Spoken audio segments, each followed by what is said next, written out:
मुंबईमधील दादर इथल्या शाळेमधील शिक्षिकेनं विद्यार्थ्यावर केलेल्या लैंगिक शोषण प्रकरणामध्ये आता एक नवा ट्विस्ट आलेला आहे। अटकेमध्ये असलेल्या शिक्षिकेनं जामीन मिळवण्यासाठी अल्पवयीन मुलांना पाठवलेलं प्रेमपत्र आणि चॅटिंग कोर्टामध्ये सादर केलंय।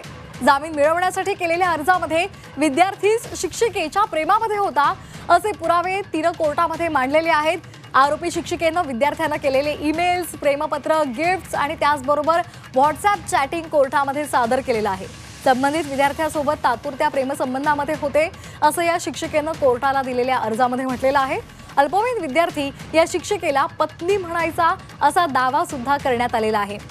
शिक्षिका सध्या अटकेमध्ये असून तिच्यावर पोक्सो अंतर्गत गुन्हा दाखल करण्यात आलेला आहे। या संदर्भात अधिक माहिती देत आहेत आमचे प्रतिनिधी मनोज कुलकर्णी। मनोज, या संपूर्ण प्रकरणामध्ये आता या शिक्षिकेनं त्या मुलाचे जे चॅटिंग्स आहेत, ईमेल्स आहेत ते कोर्टामध्ये मांडलेले आहेत, काय सविस्तर अपडेट्स आहेत? अगदी बरोबर आहे। गेल्या आठवड्यात हे प्रकरण उघडकीस आल्यानंतर याची पोलिसात तक्रार झाली होती आणि पोलिसात तक्रार झाल्यानंतर संबंधित शिक्षिकेला जे आहे ती अटक करण्यात आली होती।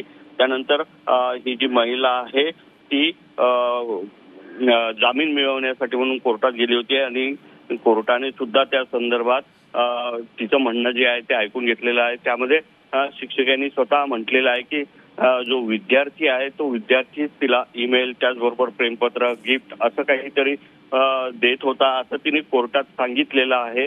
त्यामुळे विद्यार्थीच शिक्षिकेच्या प्रेमात होता का असं तिच्या वकिलाकडून हे कोर्टात सांगण्यात येत असल्याचं या ठिकाणी पाहायला मिळते आहे। त्याचबरोबर जे ही जी शिक्षिका आहे तिने कोर्टात सादर केलेले जे तिच्या वकिलाच्या माध्यमातून जे पुरावे आहेत ते सादर केलेले आहेत। न्यायालयानं सुद्धा ते प्रकरणी ऐकून घेतलेलं आहे, परंतु अद्याप तिला मात्र जामीन मिळालेला नाही। त्यामुळे आता पुढची तारीख देण्यात आलेली आहे आणि त्यामध्ये न्यायालय काय करते हे पाहणं महत्त्वाचं ठरणार आहे। अगदी धन्यवाद मनोज दिलेल्या सविस्तर माहितीसाठी।